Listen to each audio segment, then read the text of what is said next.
Buonasera, le principali notizie. A Catania anziana circuita dalla vicina di casa che voleva rubarle 3 milioni di euro. 2 le donne arrestate, nel raggino coinvolti anche un avvocato, un medico e la segretaria di un notaio. A Palermo benzina davanti a bar e ristoranti di Sferracavallo, sulla bottiglia un biglietto con la richiesta di 5.000 euro di pizzo. L'episodio forse collegato al rogo di 11 barche a Isole delle Femmine.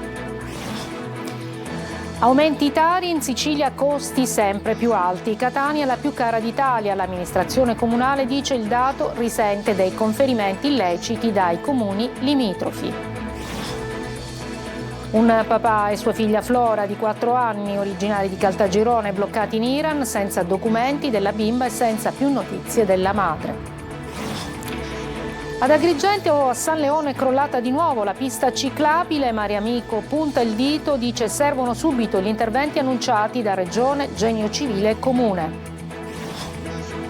Calcio, la vittoria del Catania sul Latina vale il primo posto in coabitazione con la Salernitana, fermata in casa sul pari dal Potenza. Serie B, il Palermo non riesce a cambiare passo, un punto in 2 partite certifica che i rosanero non hanno ancora superato la crisi. Il difensore Bani, dobbiamo assumerci le nostre responsabilità, dice.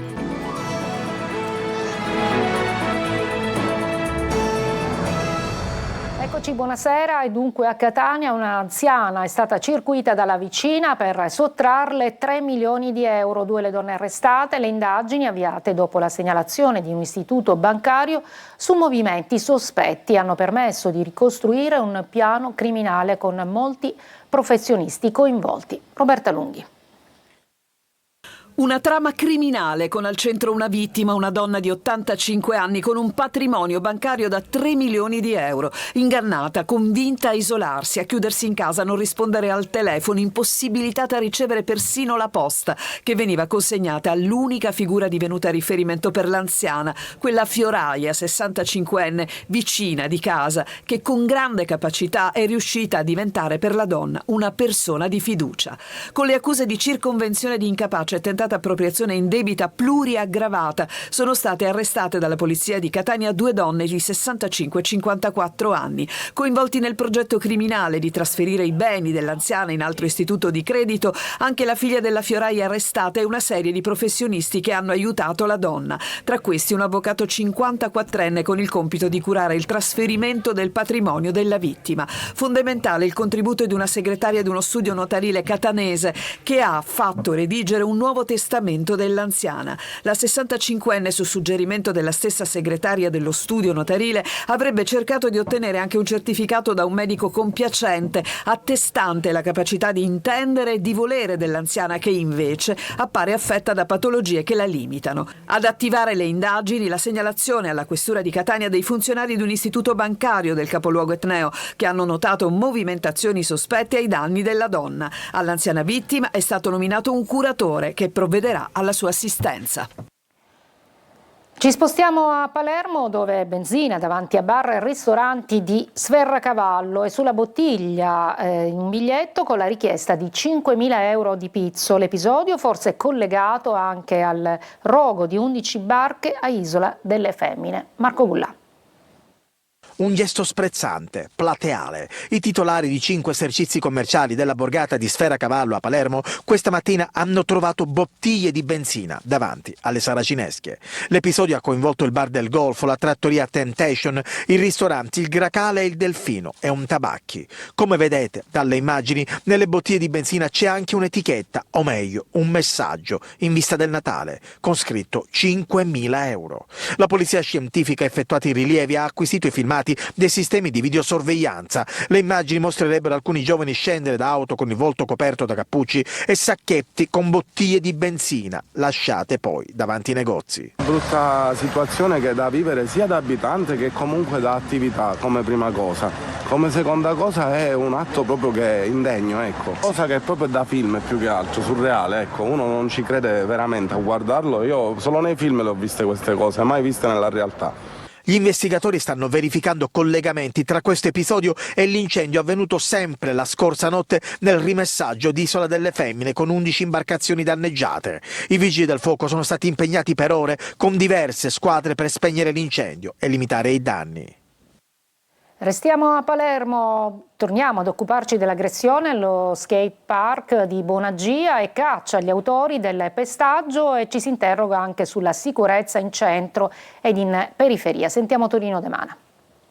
Mi ritengo in un certo senso quasi fortunato a essere stato io il succube di questa aggressione e non ragazzi minorenni che spesso sono con noi. I lividi sul volto, le ossa nasali rotte, qualche dolore ancora, il senso di protezione per i più giovani. Lo skater medico aggredito a Bonagia è ancora scosso, così come l'intero quartiere di Palermo alle prese con l'ennesimo branco, capace di essere spietato e violento. Insulti, calci e sassi agli ignari rotellisti solo per il gusto di provocare o per far male. Questa volta si cercano 6-7 ragazzini che in modo spregiudicato e gratuito hanno fatto irruzione nello skate park tra via Guido Rossa e via della Giraffa che l'amministrazione comunale di Palermo conta di inaugurare entro dicembre. È stato un fatto grave e tristissimo, ha dichiarato Alessandro Anello, assessore allo sport del comune, per il quale auspico che i responsabili siano individuati al più presto dalle forze dell'ordine e puniti in modo severissimo. E se il pestaggio non scalfisce il progetto di rilancio sportivo di Bonagia, resta l'amarezza di una città, Palermo, ostaggio della violenza e che, al di là dei proclami sulla sicurezza, continua ad essere fuori controllo e senza controllo in centro ed in periferia. La conferma è che, a distanza di giorni dalla vile aggressione di Bonagia, gli autori restano impuniti e chissà, pronti ancora a colpire. Aumenti tari, la tassa sui rifiuti in Sicilia, costi sempre più alti, Catania la più cara d'Italia. Roberta Lunghi.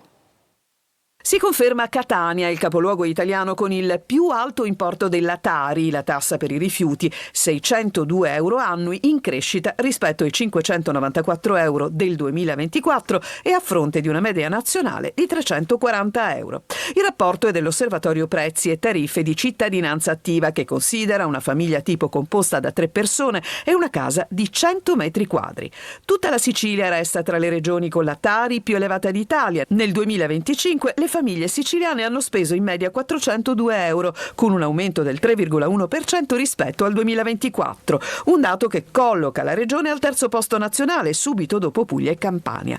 Il comune di Catania in una nota specifica che il dato negativo risente del fenomeno dei conferimenti illeciti provenienti dai comuni limitrofi, dall'attività di bonifica delle discariche abusive con l'aumento dei quantitativi di indifferenziata, dalla saturazione degli impianti di conferimento regionale e dalla necessità di trasferire rifiuti fuori dai confini nazionali. Nonostante ciò, si legge nella nota, il percorso intrapreso negli ultimi anni testimonia un'inversione di tendenza, con la raccolta differenziata cresciuta al 37%.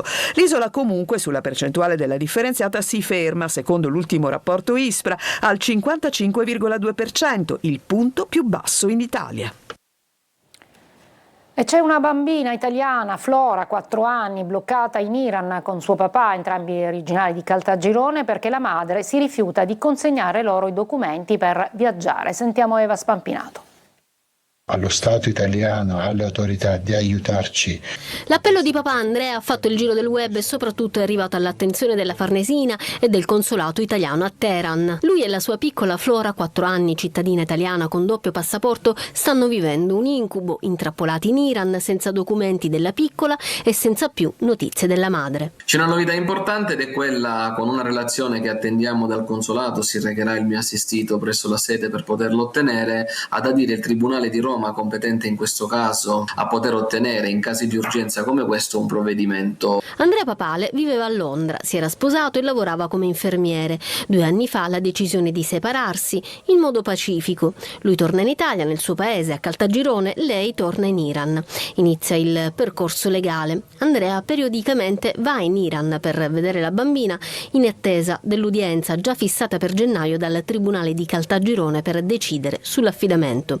Ma a inizio novembre qualcosa va storto, la madre lascia il paese e non dà più sue notizie. Stiamo parlando della tutela di una bambina e la cosa è molto seria, non è un litigio tra chi vuole l'affido piuttosto che qualcos'altro. Stiamo semplicemente dicendo: ad oggi la mamma non c'è, si è resa irreperibile, abbiamo il passaporto ma non ci viene consegnato, vogliamo tornare in Italia. Possiamo farlo visto che è un nostro diritto oppure no? Se la speranza anima le azioni tempestive degli avvocati italiani, c'è una paura che aleggia, quella che Flora possa diventare l'ennesimo caso di bambina contesa a livello internazionale.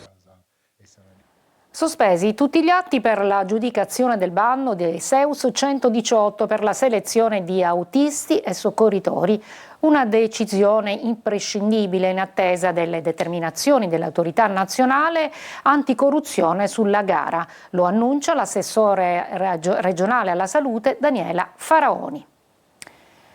E panchine rosse, marce, momenti di riflessione, diverse le iniziative a Palermo ma in tutta la Sicilia e in tutta Italia, non solo in vista della giornata internazionale per l'eliminazione della violenza sulle donne che si ricorderà domani. Marco Gullà. Una panchina rossa inaugurata nella sede dell'Ordine dei Medici a Palermo alla vigilia della giornata internazionale per l'eliminazione della violenza sulle donne. Nel capoluogo è andata in scena l'iniziativa Se ti fa paura non è amore, un momento di riflessione e di partecipazione civile. Nel giardino della sede dell'Ordine dei Medici è stata inaugurata una panchina rossa, simbolo di attenzione e richiamo all'impegno collettivo contro ogni forma di abuso di genere. Tutto ciò che va nella direzione al contrasto alla violenza sulle donne di Ben Venga non sono delle singole semplici iniziative, è il contenuto che bisogna attenzionare, cioè dobbiamo dire basta a questa emorragia continua di donne che muoiono per mani molto spesso di coloro i quali loro stessi hanno amato.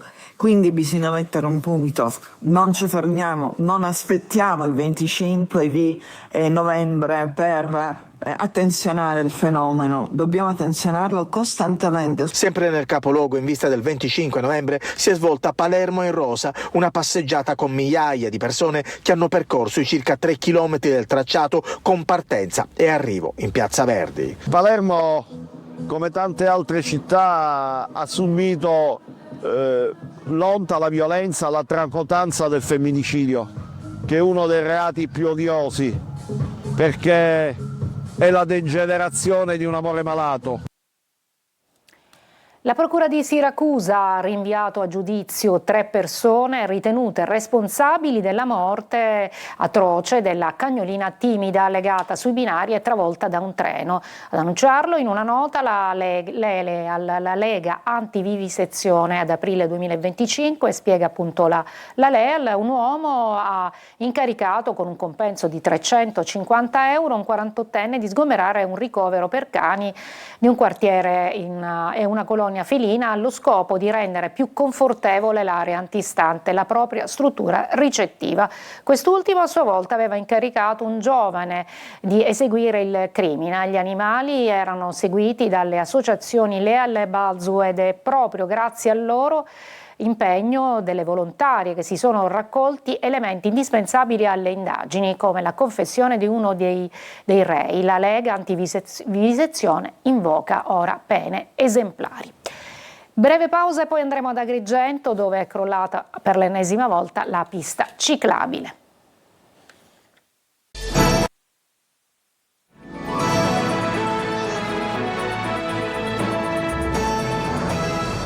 A San Leone ad Agrigento è crollata di nuovo la pista ciclabile. Mare Amico punta il dito, dice servono subito gli interventi promessi da Regione, Genio Civile e Comune. Davide Sardo.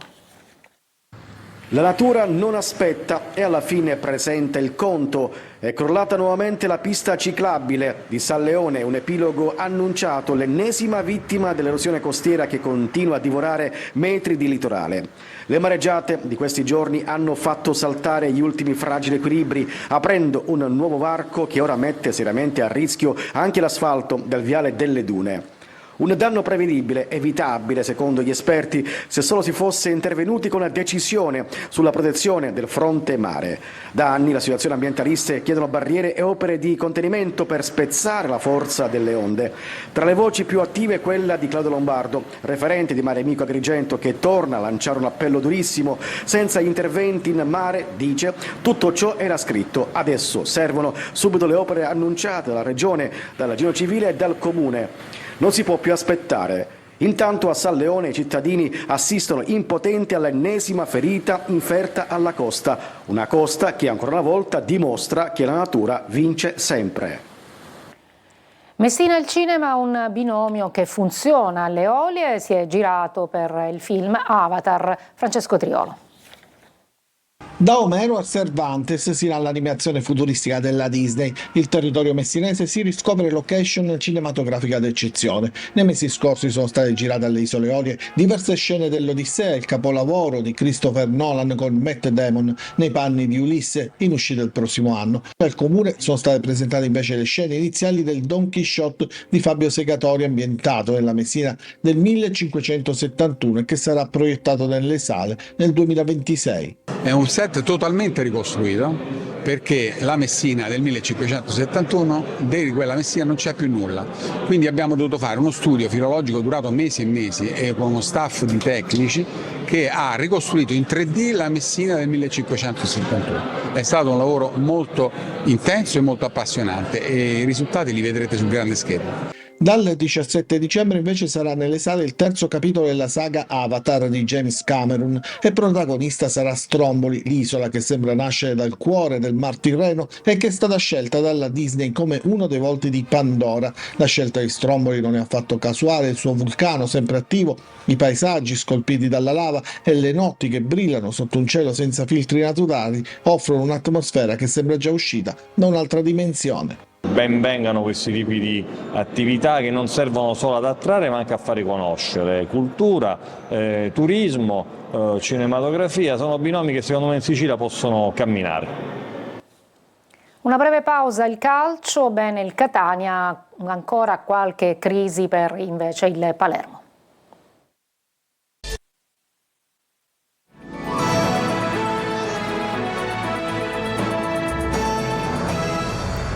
Eccoci al calcio, il Catania vince con il Latina e complice il pari della Salernitana si riprende la vetta della classifica in coabitazione con i campani. Adesso i rossazzurri guardano al Picerno per ripetersi anche in trasferta. Marco Carli. Catania di nuovo in testa, basta una settimana per riprendersela in un campionato che resta equilibrato in vetta e che aggiunge una pretendente alla promozione diretta. Perché se i rossazzurri vittoriosi con il Latina sono al comando con la Salernitana che pareggia in casa col Potenza, alle tre bighe si è aggiunto il Cosenza, vincitore con il Benevento. Questo campionato l'abbiamo visto a Casarano e anche altre partite, se non sei sul pezzo al 100% purtroppo possono capitare partite del genere, puoi perdere punti e ci sono altre squadre che sono lì a combattere con noi. Corbari è stato protagonista dall'inizio dell'1-0 con Latina, partita tipica del campionato, e se ne accorge Cicerelli che viene colpito durissimo da Porro, esce anzitempo dal campo e con la caviglia gonfia dallo stadio dopo la partita. Ammonizione per il direttore di gara che nella ripresa inverte un fallo Lunetta Marenco col difensore laziale già ammonito e lascia correre su un contrasto in area Casasola De Ciancio. Errori che indispettiscono ma non incidono sul risultato finale, perché a quello ci aveva già pensato Forte, innescato da Jimenez, entrato al posto di Cicerelli, buona la sua prova, tiro preciso di sinistro nell'angolino e gol del vantaggio, che il Catania poteva anche aumentare sia nel primo tempo che nella ripresa. Tante occasioni, un solo gol segnato, una bella parata di Dini e la testa della classifica. Adesso se il Catania vuole volare, serve ripetersi anche lontano dal Massimino. È il nostro step successivo che dovremo fare se vogliamo arrivare a marzo, aprile, quando sarà da tirare le somme, arrivare in una posizione che puntiamo. In Serie B il Palermo non riesce a cambiare passo, un punto in 2 partite certifica la crisi dei rosanero. Il difensore Bani dice dobbiamo assumerci le nostre responsabilità. Tonino De Mano. 2 trasferte consecutive, Castellammare e Chiavari, avversari non certo trascendentali, Juve Stabia ed Entella. Eppure il Palermo è tornato a casa con un punticino e con l'autostima sotto i tacchi, i tacchetti. Scivolano ancora in classifica i rosanero, protagonisti finora di un torneo sulle montagne russe tra alti e bassi purtroppo frequenti nelle ultime stagioni. L'auspicato cambio di passo non c'è stato e neanche l'arrivo in panchina di Pippo Inzaghi sembra aver dato il giusto slancio ad una squadra costruita per vincere il campionato ma che continua a stentare e mancare di personalità. È il centrocampo, forse il reparto più in sofferenza, ma anche attacco e difesa mostrano incertezze che poi costano punti pesanti. Ci alleniamo per cercare di vincere tutte le partite, è un momento in cui non ci stiamo riuscendo a portare dei grandi risultati, quelli che vogliamo, dobbiamo prenderci le responsabilità noi e assumersi sia in campo che fuori e insomma tornare a fare già una grande partita in casa. E sabato si torna al Barbera per la sfida contro la Carrarese che non vince da 4 giornate. Pippo Inzaghi potrà contare su Ranocchia che ha scontato un turno di squalifica e punta a rilanciare dal primo minuto Brunori, un solo gol all'attivo e tanta panchina in questo altalenante inizio di stagione del Palermo. Salgono a 5 i punti di penalizzazione che la Trapani Shark dovrà scontare nel campionato in corso. La decisione del Consiglio federale della Federbasket per non aver versato entro il 31 agosto una rata da 121.000 euro all'Agenzia delle Entrate. Ci fermiamo qui per questa edizione, grazie per l'ascolto e buona serata.